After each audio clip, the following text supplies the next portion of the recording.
Hi, this is Bill Cullen, inviting you to tag along for a Cullen's Adventures investigation, this time into the lore and lure of such things as gold and jewels and lost cities. Our program is presented as a special service by this station and is furnished by the publishers of the Book of Knowledge, the foremost children's encyclopedia for more than 50 years. We all probably recall the story of the long and hard search in ancient days for that golden fleece.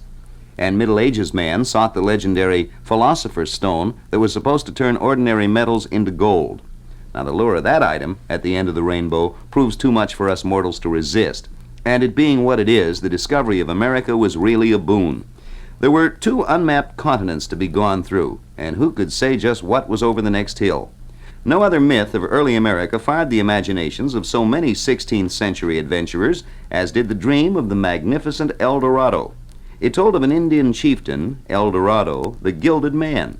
Now this El Dorado ruled a territory near Lake Guatavita, high in the Colombian mountains of South America.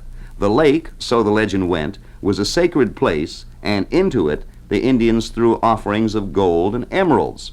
Now whenever a new Indian chief was chosen, nobles and priests of the tribe carried him to the shore of the lake with an elaborate ceremony, coated him with a sticky gum, after which the chief was dusted with powdered gold. He was then rowed to the center of the lake and plunged into the water to remove his rich covering. Well, such was the story, and it was based on fact. But what the Europeans didn't know was that this fantastic custom had died out long before they ever heard of it. Nevertheless, the stories were enough to launch a frenzied search for the lake and its Gilded Man.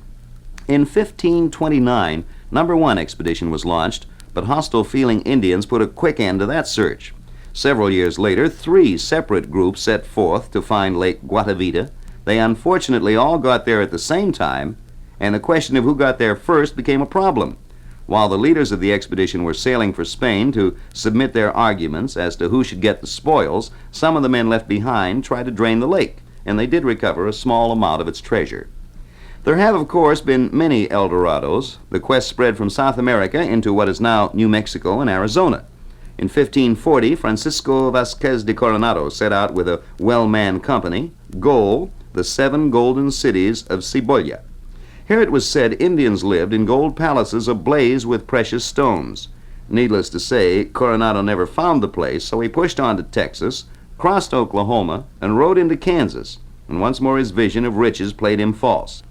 The quest wasn't confined to South America or to the western United States either. Early explorers also looked along the eastern coast of North America for a mythical city named Norumbega. A sailor who claimed that he had traveled overland from the Gulf of Mexico to Canada during the 1560s told a fabulous tale of this town.